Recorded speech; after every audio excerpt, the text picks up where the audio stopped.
ये सेशन शुरू करते हैं। अब हम इनवाइट कर रहे हैं सिद्धार्थ को, सिद्धार्थ जैन को। सिद्धार्थ, आप हमारे साथ हैं? स्पॉटलाइट कीजिएगा प्लीज।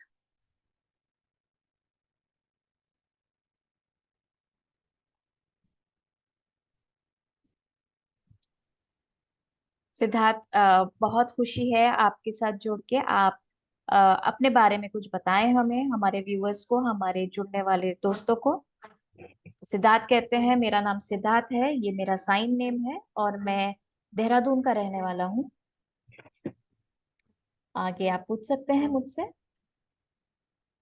आप देहरादून के रहने वाले हैं तो आपने इंटीरियर डिजाइनिंग की, करेक्ट? जी बिल्कुल। तो क्या किया आपने इंटीरियर डिजाइनिंग में, वो जरा समझाएंगे हमें? अ, मैं कुछ सालों से ये काम कर रहा हूँ, 3D डिजाइनिंग। और उसी में मैं एज अ फ्रीलांसर, यानी कि जब मुझे काम टाइम पे मैं वो काम करता हूँ। और काफी साल हो गए हैं मुझे ऐसे काम करते हुए। तो इंटीरियर डिजाइनिंग में आपका काफी तजुर्बा है, काफी एक्सपीरियंस है। तो हम आपसे पूछना चाहते हैं कि आपने इसकी पढ़ाई कैसे की, आपने ट्रेनिंग कहाँ से ली? सिद्धार्थ बताते हैं कि पहले मेरा कोई इरादा नहीं था ये करने का। मैं कार्टून डिजाइनिंग में था। मैंने वो कोर्स किया।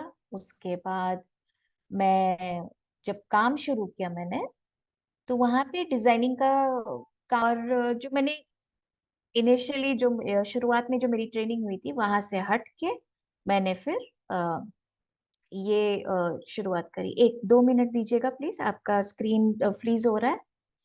मैंने 3D की ट्रेनिंग लेने के बाद जब मैंने, एक्चुअली मेरे पास डिजाइनिंग की सर्टिफिकेट नहीं है, पर वो मैंने मेरे एनवायरनमेंट से सीखा। जो मेरा ऑफिस था वहां पे हो रहा था, मैं वहां से सीख रहा था। और मुझे वो पसंद आया, मुझे लगा कि वो बहुत ही अच्छे तरीके से हो सकता है। तो मैंने वो शुरू किया, पर उसकी कोई खास मेरे पास सर्टिफिकेशन नहीं है। तो आपका 3D का एक्सपीरियंस रहा है, तो आपको क्या लगता है, सीखना अच्छी बात है, आसान है? तो सिद्धार्थ बताते हैं कि ये इसकी जो 3 साल की जो ट्रेनिंग है, ये डेफ लोगों के लिए पूरी नहीं है। मुझे लगता है कि उसे थोड़ा और वक्त देना चाहिए, क्योंकि प्रैक्टिकल करना भी बहुत जरूरी है, क्योंकि काफी मेहनत लगती है उसमें। वो जितने साल का कोर्स है वो काफी नहीं होता है।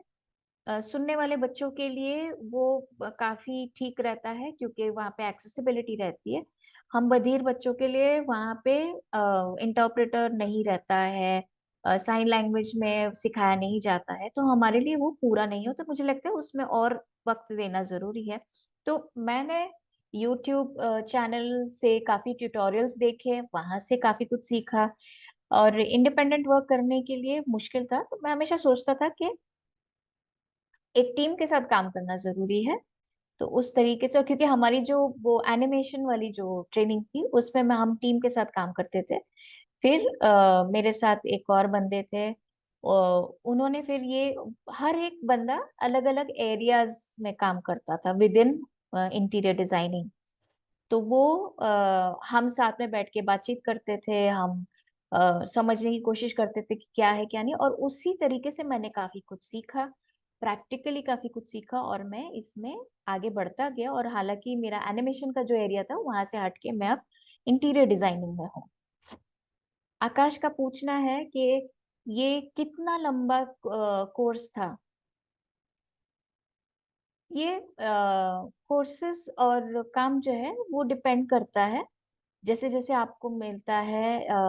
कुछ चीजें जो होती हैं वो छोटे अरसे के लिए रहती हैं, कुछ प्रोजेक्ट्स जो होते हैं वो लंबे अरसे के लिए होते हैं। अगर बड़ा घर है या बड़ा कमरा है तो बहुत सारी लॉजिस्टिक्स के ऊपर डिपेंड रहता है।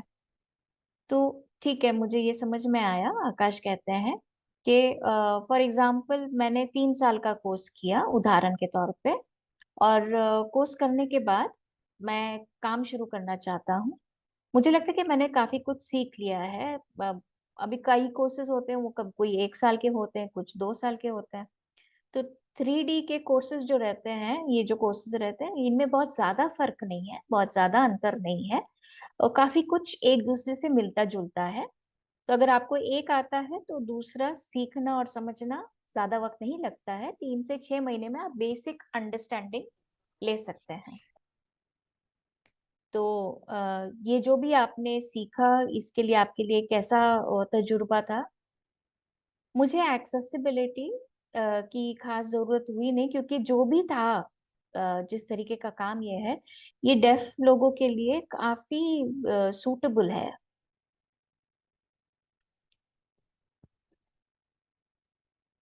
तो आपने ये कोर्स करने के बाद आपको काफी कॉन्फिडेंस था कि आप ये कर पाओगे? और आपको क्या लगता है कि जब आपने शुरू किया तो आपने डायरेक्टली इंडिपेंडेंटली शुरू किया, या आपने किसी तजुर्बेकार के साथ काम किया? और सिद्धार्थ कहते हैं कि बिल्कुल हमें इंडिपेंडेंट तो हम कर सकते हैं, लेकिन किसी की गाइडेंस में करना वो अच्छा रहता है, क्योंकि क्लाइंट्स के साथ जब बात करना होता है तो वो किस तरीके से बात की जाती है, प्रोफेशनली कैसे आप अपने काम को प्रेजेंट करते हैं, तो उससे लिए किसी ऐसे इंसान के साथ काम करना चाहिए जिसका तजुर्बा है, जिसका एक्सपीरियंस है। और वो एक लर्निंग होती है, एक सीखने का एक मौका होता है, उनसे सीखने के बाद फिर आप धीरे धीरे अपनी स्किल्स जो है, अपनी क्षमताएं जो है, उसको आगे बढ़ा सकते हैं। आपको क्या, किस तरीके से चीजें आपकी क्लाइंट को समझानी होती है, कैसे आपको वो डॉक्यूमेंटेशन करना होता है, सारी चीजों की जानकारी होना बहुत जरूरी। तो एक लीड का होना या एक गाइड का होना बहुत जरूरी होता है। अगर वो नहीं होगा तो हम कैसे सीखेंगे कि हमें क्या पूछना चाहिए, क्या नहीं पूछना चाहिए, हमें कैसे बात करनी चाहिए? हम एक बिजनेस के तौर पे हम बात कर रहे हैं, तो वो हमें कैसे करना चाहिए? एक इनफॉर्मल यानी कि कैजुअल कम्युनिकेशन अलग होता है और फॉर्मल कम्युनिकेशन अलग होता है। अ, तो उसका मतलब आपका कहना है, आकाश कह रहे हैं कि एक सीखने के बाद जरूरी है कि आप किसी की निगरानी में या किसी के अंडर में काम करें कुछ वक्त के लिए। अ, आपने इंटीरियर डिजाइनिंग की और खुद भी काफी मेहनत की सीखने के लिए और आगे बढ़ने के लिए। और मेरा अभी आपसे ये सवाल है कि इस कोर्स, इसके लिए खास कोर्स है बधिर लोगों के लिए? तो सिद्धार्थ का कहना है कि कोर्सेज तो हैं अपने देश में, पर वो सुनने वालों के लिए ज्यादा पर्याप्त है। हम बधिर लोगों के लिए उसमें काफी चैलेंजेस आती हैं, क्योंकि कई सुनने वालों के बीच में एक या दो बधिर होते हैं, तो फिर हमें काफी कुछ सीखना पड़ता है, एक इंक्लूसिव या इंटीग्रेटेड सेटअप होता है, तो एक्सेसिबिलिटी की दिक्कत आती ही है। तो आकाश का कहना है कि अगर हम इसमें कोर्स में जुड़े तो क्या हम आगे बढ़ सकते हैं? सिद्धार्थ का कहना है कि अगर आपका उद्देश्य साफ है, आपने एक डिसाइड कर लिया है कि आप करना चाहते हैं और आप उसके पीछे मेहनत करते हैं, तो बिल्कुल आप कर पाएंगे। आप किसी की नकल ना करें, खुद की इंटरेस्ट हो, खुद का एक अ, चाहत हो करने की, आपको एक नजरिया हो ये काम करने का, आप चाहते हैं कि आप ये काम बढ़िया तरीके से करें, तो बिल्कुल आप आगे बढ़ सकते हैं। अगर ये चीजें आपके मन में नहीं होंगी, आप किसी की कॉपी करेंगे, किसी की नकल उतारेंगे, किसी की काम की नकल उतारेंगे, तो आप आगे ज्यादा नहीं बढ़ पाएंगे।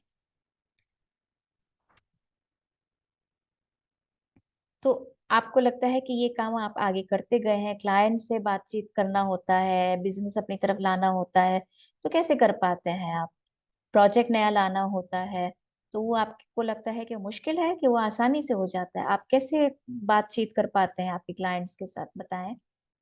सिद्धार्थ का कहना है जब क्लाइंट्स के साथ पहली बार बात होनी होती है तो उसमें काफी बातचीत होती है, काफी चीजों को समझना होता है, तो वहां पे मेरे जो गाइड है, वो उनके पहले तो शुरुआत में उनके साथ ये काम किया हमने।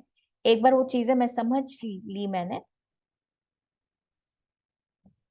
फिर मैंने खुद से काम किया। और शुरुआत जब की मैंने, तो मेरे पास तो कोई रिव्यू भी नहीं था, तो क्योंकि मेरा नया नया काम था, तो क्लाइंट मुझ पे कैसे भरोसा करेगा, मेरे काम पे कैसे भरोसा करेगा? उसी तरीके से मैं अपने आप को क्लाइंट के नजरिए से देखता हूँ कि क्या कोई अनजान इंसान को काम दे पाएगा, तो इसीलिए हमें यहाँ पे नेटवर्किंग की जरूरत होती है। जो ऑलरेडी इस्टेब्लिश्ड प्रोफेशनल्स होते हैं, जो ऑलरेडी इस क्षेत्र में काम कर रहे हैं, वो हमारे बारे में क्लाइंट्स को बताते हैं या इंक्वायरीज में बताते हैं। रेटिंग्स रेटिंग्स और फीडबैक वो हम जमा करते हैं, और उसके बेसिस पे फिर क्लाइंट्स हमारे साथ जुड़ते हैं, क्योंकि वैसे तो हमारे क्लाइंट्स के लिए हम बिल्कुल ही नए हैं, तो इसीलिए नेटवर्किंग की बहुत जरूरत होती है। आप थोड़ा और समझाएंगे ये नेटवर्किंग के बारे में क्या है, रेटिंग्स के बारे में? सिद्धार्थ कहते हैं कि जब आपने काम पूरा कर लिया है तो आपको फीडबैक लेना जरूरी होता है। और फीडबैक आप कैसे लेते हैं कि कस्टमर जो है उसको आपका काम पसंद आया, उसको आपका एटीट्यूड पसंद आया, उसका आपका तौर तरीका पसंद आया, आपका डिजाइन पसंद आया। जैसे हम आम तौर पे खाना ऑर्डर करते हैं किसी होटल से, हमें खाना पसंद नहीं आता तो हम कितनी रेटिंग देते हैं? 1 की रेटिंग देते हैं। और खाना पसंद आता है हम 5 की रेटिंग देते हैं, क्योंकि हमारा ज्यादा काम ऑनलाइन है। तो आकाश पूछते हैं कि आप ज्यादा ऑनलाइन तौर पे ही काम करते हैं। आकाश पूछ रहे हैं कि आपको पूरे साल में काम मिलता है? तो सिद्धार्थ का कहना है पूरे साल में 8 से 10 प्रोजेक्ट्स मिलते हैं। कई दिन ऐसे होते हैं कि आपको प्रोजेक्ट नहीं मिलता है, आपको काम नहीं मिलता है। तो ये देखने वाली बात होती है कि आप किस तरीके से अपना काम, 2D 3D अलग अलग तरीकों से आप काम करें और उसको आगे प्रेजेंट करें। आप उसमें क्या नई चीजें ऐड करें ताकि लोगों को पसंद आए। आपको खुद भी काफी रिसर्च करनी पड़ती, काफी जानकारी खोजनी पड़ती है, जिससे आप वो नई चीजों नई चीजों को अपने इस काम में आप ऐड कर सकते हैं, और आप कस्टमर्स को इंटरेस्ट दिला सकते हैं। और प्रोजेक्ट्स, आकाश का कहना है कि प्रोजेक्ट्स उसका मतलब डिपेंड होता है कि कोई प्रोजेक्ट्स लंबा चलता है और कोई प्रोजेक्ट्स जल्दी पूरा हो जाता है। आपने ये सीखा और फिर आपको लगता है आप जॉब्स मिलना आसान होता है या फ्रीलांस का काम आसान होता है? सिद्धार्थ कहते हैं मैं सिर्फ और सिर्फ फ्रीलांस के तौर पे, यानी कि प्रोजेक्ट बेस्ड काम करना चाहता हूँ। आकाश पूछते हैं कि आप उसको थोड़ा गहराई में समझाएं। सिद्धार्थ का कहना है कि ऑफिस में जब हम काम करते हैं एम्प्लॉय के तौर पे, तो हम 8 घंटे काम करते हैं, और वो हमें एक तरीके से वो हमें एक कंट्रोल करते हैं कि इतने घंटों का कितना वो हमें पे करेंगे, कितनी हमारी सैलरी होगी। और कंपनी के काफी रूल्स होते हैं जो हमें फॉलो करने होते हैं। लेकिन और वहां पे हमें एक इंडिपेंडेंस नहीं रहता है। फ्रीलांस में अ, अगर हम कुछ अपने नए आइडियाज देना चाहते हैं तो वो भी, सॉरी, जब हम कंपनी में काम करते हैं तो हम अपने ज्यादा आइडियाज भी शेयर नहीं कर पाते हैं। अब फ्रीलांस में यूं होता है कि हम हमें अगर बेसिक चीजें सही से समझ आ गई हो, तो फिर हम अपने तरीके से अपने आइडियाज के साथ खुद के मालिक बन के हम ये काम कर सकते हैं। और जरूरी ये है कि आपको पहले से ही काफी कुछ तैयार रखना चाहिए। आपको पता होना चाहिए कि अगर आप इस घर की डिजाइनिंग कर रहे हैं तो इस डिजाइनिंग में कौन सी चीजों की जरूरत पड़ेगी। आपको कमरों की जरूरत पड़ेगी, bedrooms, hall, living room, kitchen space, study room. तो ये इंडिपेंडेंट तरीके से काम करना मुझे लगता है कि बहुत फ्लेक्सिबल है। आप अपने वक्त के हिसाब से उसमें काम कर सकते हैं। पर जरूरी है कि पहले से आपको सारी जानकारी हो, नॉलेज हो, तो आप कर सकते हैं। आपको स्किल्स भी होना जरूरी है। तो आकाश का कहना है स्किल्स के साथ और नॉलेज के साथ आप आगे नहीं, आपको कोई रुकावट नहीं महसूस होगी। आकाश पूछते हैं कि आपने ये सारी ट्रेनिंग ले ली, और आपको क्या लगता है बहुत सबसे जरूरी क्या चीज है जो आपको आना चाहिए? अ, कोई खास ऐसी स्किल्स या कोई खास ऐसी नॉलेज, क्रिएटिविटी क्या होनी चाहिए? अगर आप इंटीरियर डिजाइनिंग कर रहे हैं तो गणित की जानकारी, मैथ्स की जानकारी, मेजरमेंट्स की, इसकी जानकारी होना बहुत जरूरी है, क्योंकि आप हर चीज को स्केल करते हैं। फिर कंप्यूटर स्किल्स की जरूरी है। माइक्रोसॉफ्ट ऑफिस की बात नहीं कर रहा हूँ मैं, पर डिजाइनिंग की जो सॉफ्टवेयर होते हैं, आप कैसे वो चीजों को ये सारे सॉफ्टवेयर जो है उसका इस्तेमाल करना, उसकी नॉलेज रखना, ये जरूरी है। आप एक स्टोरी बोर्ड पे अपना पूरा डिजाइन कैसे सेट करते हैं, अपनी क्रिएटिविटी, अपना इमेजिनेशन उसमें कैसे ढालते हैं, ये सब चीजें इकट्ठे करना और फिर अपना प्लान तैयार करना, डिजाइन तैयार करना, वो बहुत जरूरी है। फिर आपको एडिटिंग के काफी जो सॉफ्टवेयर हैं उनकी बेसिक नॉलेज होना बहुत जरूरी है, क्योंकि ये अगर चीजें आपके पास नहीं है, इसकी जानकारी नहीं है, तो आप कैसे करोगे? आप नहीं कर पाओगे, आपको दिक्कत आएगी, क्योंकि ये सारे टूल्स होते हैं जो आपकी मदद करते हैं। सिद्धार्थ, आपने बहुत प्यारे तरीके से हमें काफी कुछ समझाया, हमने काफी सवाल आपसे पूछे और आपने काफी चीजें हमें बताई। तो अभी हम आप सबसे पूछते हैं, आपके पास कोई सवाल हो तो आप बताइए। जी बताएं। राजेश, राजेश कह रहे हैं हेलो। मैं आपका आभारी हूँ, उनकी वाली टीम और बाकी लोगों का आभारी हूँ। तो आप Siddharth Jain, thank you so much, आपने काफी जानकारी दी। मेरा आपसे एक सवाल है। आपने कहा कि अभी तो टेक्नोलॉजी है ना? जैसे आपने एआई के बारे में बात करी, आर्टिफिशियल इंटेलिजेंस के बारे में बात की, तो आपको लगता है कि ये टेक्नोलॉजी का इस्तेमाल करना अच्छा है?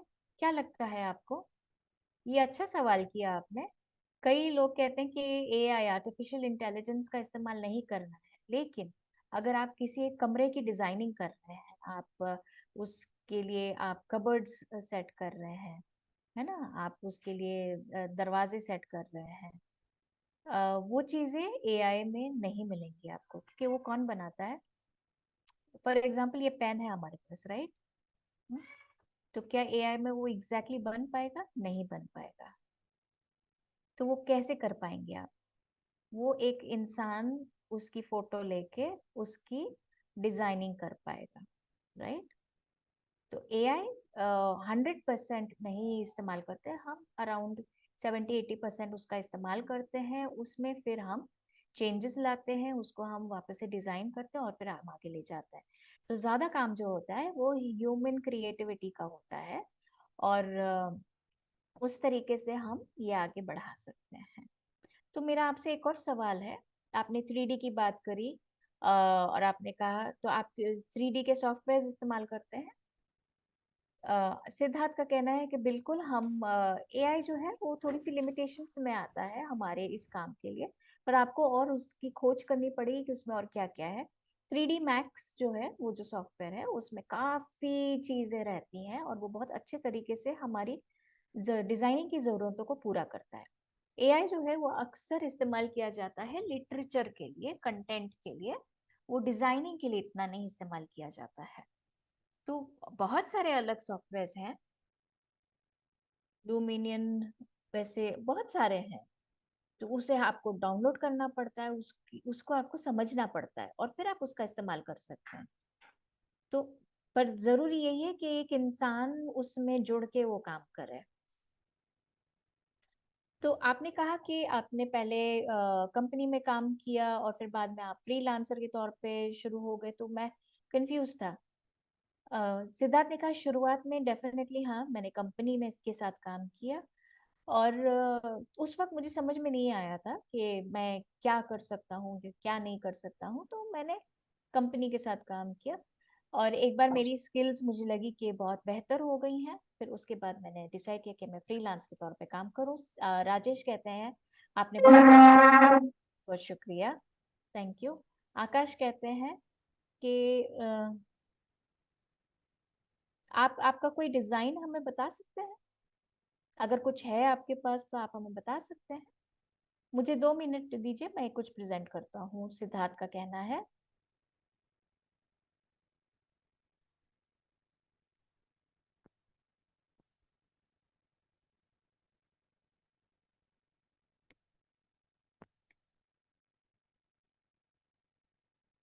तो वो कह रहे हैं कि इंटरप्रेटर, समीर कह रहे हैं कि जैसे आप और दोनों हैं, पर साथ में इंटरप्रेटर भी बात कर रहा है, तो वो मैं थोड़ा मिस कर पा रहा हूँ। तो हमने इंटरप्रेटर इसीलिए रखा है क्योंकि वो बोली भाषा में बोलता रहेगा, ताकि आपके जो माता पिता हैं वो ये जानकारी पा सके, और इसीलिए उनको स्क्रीन पे रखा है। अगर आप मोबाइल से देख रहे हैं तो आप उस तरीके से एडजस्ट करें। आपके माता पिता साथ में है तो वो ये जानकारी पाकर वो उनके लिए फायदा होगा।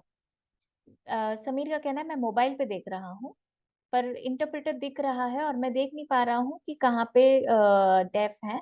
तो वो छोटा स्क्रीन दिख रहा है मुझे, तो इसलिए दिक्कत आ रही है, क्योंकि मैं मोबाइल पे हूँ। तो आकाश कह रहे हैं आप स्क्रॉल कीजिए, आपको दिख जाएगा, मुझे समझ में नहीं आ रहा है। तो आकाश कह रहे हैं कि ठीक है, मैं हम आपके लिए वो स्पॉटलाइट दोबारा से करते हैं। और समीर का कहना है कि मुझे समीर से कुछ सवाल पूछने हैं। आकाश कह रहे हैं कि आप 2 मिनट रुकिए। सिद्धार्थ अपना एक प्रेजेंटेशन, अपना एक डिजाइन हमारे साथ शेयर करेंगे, फिर हम आपका सवाल लेंगे।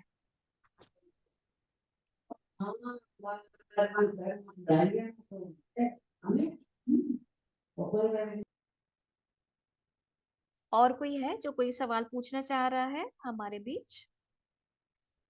कोई है जो अपना कुछ पूछना चाहता है सिद्धार्थ से? तो ये समीर का लास्ट क्वेश्चन होगा सिद्धार्थ के लिए।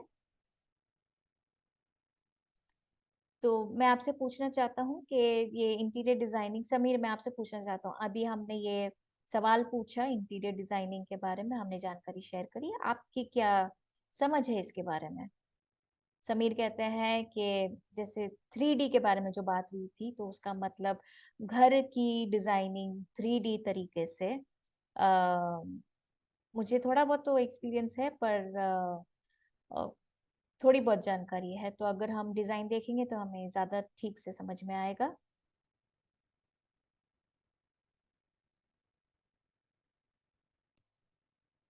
तो और किसी को कोई डाउट नहीं है तो हम एक डिजाइन दिखाते हैं। सिद्धार्थ कह रहे हैं कि वो तैयार हैं, उन्होंने अपना प्रेजेंटेशन तैयार कर दिया है। ठीक है, आप होस्ट हैं, आप शेयर कर सकते हैं।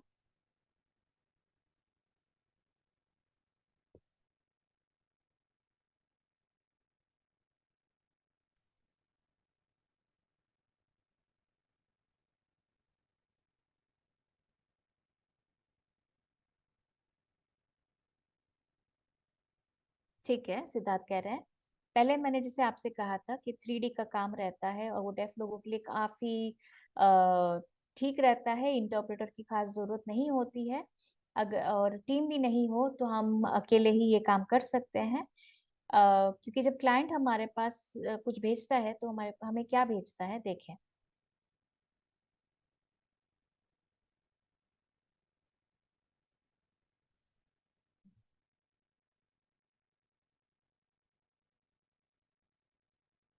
देखिए, क्लाइंट हमें एक बहुत साधारण सा डिजाइन भेजता है, अपनी रिक्वायरमेंट भेजता है, उसे क्या चाहिए वो भी हमें भेजता है। जब हम इसको 3D में बदलते हैं,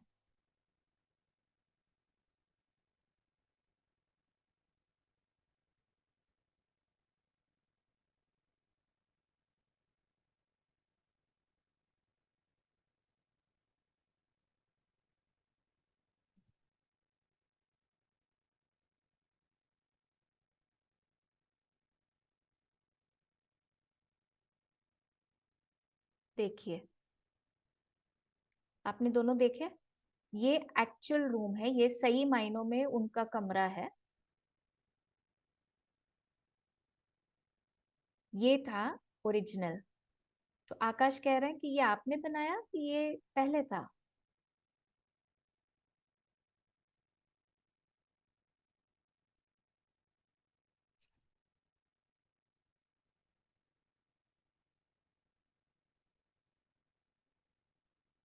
अच्छा, अब समझ आया।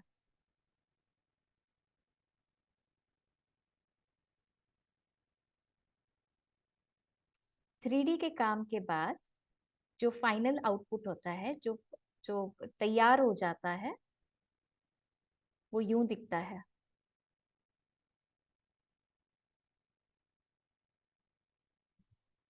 ये देखिए पहले कैसा था और 3D की डिजाइनिंग के बाद वो कमरा अलग चेहरा लेकर आता है, वो अलग दिखता है।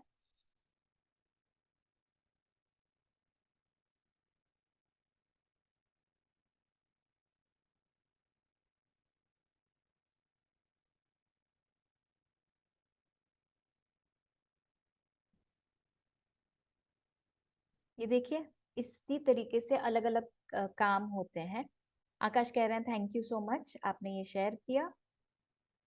मैं तो बिल्कुल ही आकर्षित हो गया आपका ये काम देख के, बहुत बढ़िया। आकाश कहते हैं तो समीर कादरे, आपका एक सवाल है सिद्धार्थ से, तो पूछिएगा।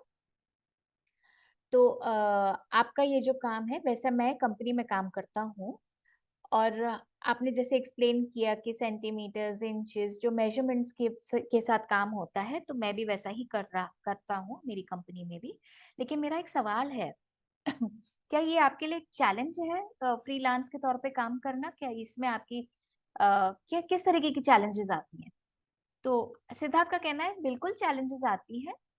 कई बार कुछ चीजें बहुत ही अलग और अनोखी पूछी जाती है डिजाइनिंग के लिए, तो फिर हम यूट्यूब देखते हैं, हम उसमें से ट्यूटोरियल्स लेते हैं। हमारे कई प्रोफेशनल दोस्त हैं जो इस काम में हैं, तो हम उनसे पूछते हैं, उनसे समझते हैं कि क्या नजरिया है काम का। गूगल का इस्तेमाल करते हैं जानकारी लेने के लिए, और फिर हम हमारे क्लाइंट को जवाब देते हैं। पर हम कभी भी किसी क्लाइंट को छोड़ नहीं देते। हमारा प्लान यही होता है कि हम उस काम को पूरा करें, क्योंकि जो चैलेंज होता है, जो एक अलग डिजाइन की रिक्वायरमेंट आती है, अगर हम नहीं करेंगे तो आगे जाके उसी तरीके के अगर हमें रिक्वायरमेंट आएगी, तो हम वो कभी नहीं कर पाएंगे। पहली बार मुश्किल लगता है, ऐसा लगता है कि बहुत मुश्किल है, तकलीफ हो रही है, लेकिन एक दो बार करने से हमें समझ आने लगता है कि जरूरत क्या है, और इसी तरीके से हम ये काम आगे बढ़ाते हैं। ठीक है, एक और सवाल है आपसे। समीर का कहना है फ्रीलांस का काम, आप जैसे कहते हो आपको कंटेंट भेजते हैं, कुछ चीजें भेजते हैं जो शब्द शायद आपको समझ में ना आए, तो आप क्या करते हैं? हाँ बिल्कुल। तो जब हमारे पास कुछ रिक्वायरमेंट्स आती है, ईमेल्स या डॉक्यूमेंट्स आता है, वो हम पूरा पढ़ लेते हैं। अ, जैसे कि हमें दूसरी लैंग्वेजेस में भी काम आता है, स्पेनिश फॉर एग्जांपल, स्पेन से अगर हमें काम आता है, वो अंग्रेजी कम इस्तेमाल करते हैं, वो अपनी भाषा ज्यादा इस्तेमाल करते हैं, यानी कि स्पेनिश। और हमारे यहाँ पे हम हिंदी वगैरह का इस्तेमाल करते हैं, इंग्लिश का इस्तेमाल करते हैं। करेक्ट। तो अब मुझे बेसिक इंग्लिश तो आती है, पर स्पेनिश पूरी नहीं आती, तो मैं ट्रांसलेशन का इस्तेमाल करता हूँ, और उससे समझता हूँ, और फिर मैं डिस्कशंस के लिए आगे बढ़ता हूँ। अगर कोई फोटो आता है मेरे पास, तो वो मैं कैसे करता हूँ वो मैं आपको दिखाऊं।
ये काम जो हो गया है, ये फिर उसके बाद कुछ आता है हमारे पास, काम पूरा होने के बाद, हम डिजाइन पूरा करने के बाद हम बेचते हैं, और फिर हमारे पास एक और इंफॉर्मेशन आती है। ये देखिए, can you mark on image with a comment.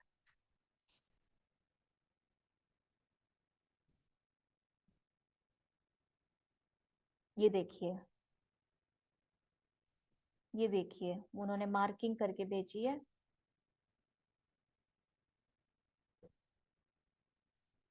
उन्होंने हमें मेजरमेंट्स भेजे हैं।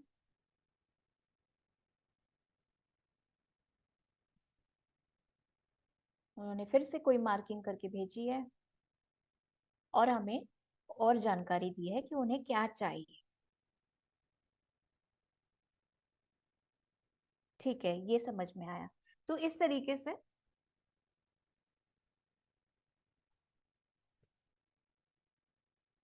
आकाश कह रहे हैं ये हमें समझ में आ रहा है।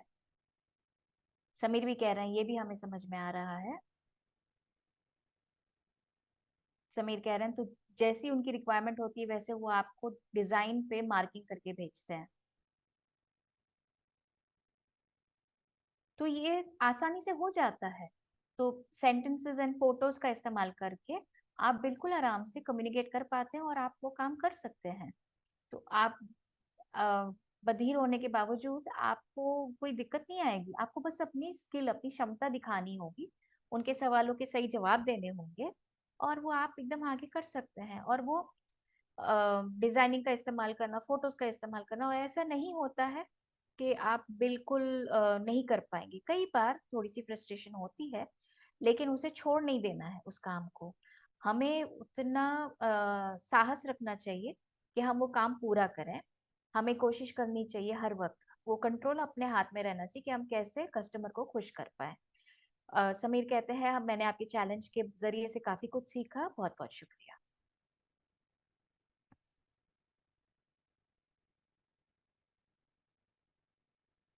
तो ठीक है, थैंक यू सो मच।